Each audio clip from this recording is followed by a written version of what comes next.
Okurugirira Diaz Derek OSG Marketing Manager Ankole Craze Limited nagira ngo okutaya kwabeje oku ne kubayamba omukushoma no kumanya okwetandikiraho emirimo bakoza ebyobuhangwa.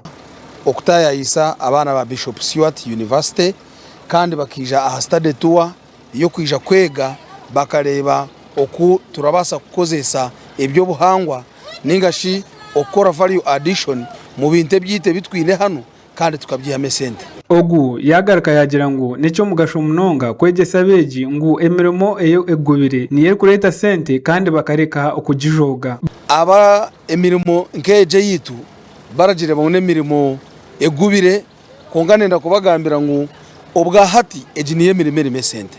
Bamwe abeje ba Bishop Stewart University abayitaba omurutaya yoru bagira ngo nicyo mugasho munonga kandi nicyo yongera kubamurikira ahabine kukora kutari kurebera ahakunogora ebikopo n'enyungu bitu bakateka mamani bakanogora na nebinde biri kukiraho aho.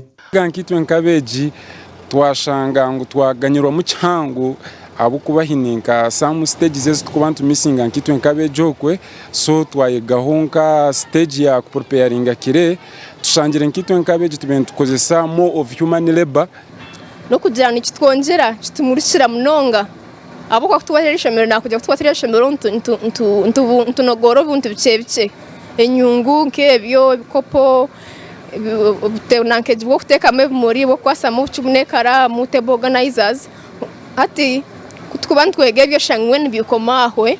Omwe ahabatendeki ba Bishop Stewart University wayibembere abejabo kirabo fortunate yagira ngo bija kushaka obukugu obwabeje barayongere kukozesa na no kubabasa kubatera omwete gwo kukunda ekibari kukora. Hati nkitwe Bishop Stewart nananye nkanye kirabo owijayibembera aba abeji abarga omwitendekero izobero mukasheshekeri izobero kubanza tuija specifically twicire kureba aha factory egi twaziya bate bintu byabo kandi icyo ntiza kuyamba beje bitu okupickinga ho skills hamwe na motivation kugira ngo babe motivated. Fortunate yayongera yashobora ngo bayega enkozesa ya technology na munonga okozesa ebyoma kukora ebintu bingi omubwire buce. Of course twashangamo ebintu byinji munonga kandi yo niza kugambaro bice twashangamo operations zitarukushana abantu aho nubakora amatafari nubakora pavers nubakora ebintu bitakushana ebyo twabikunda kandi ikindi cyo mutane kinareba aha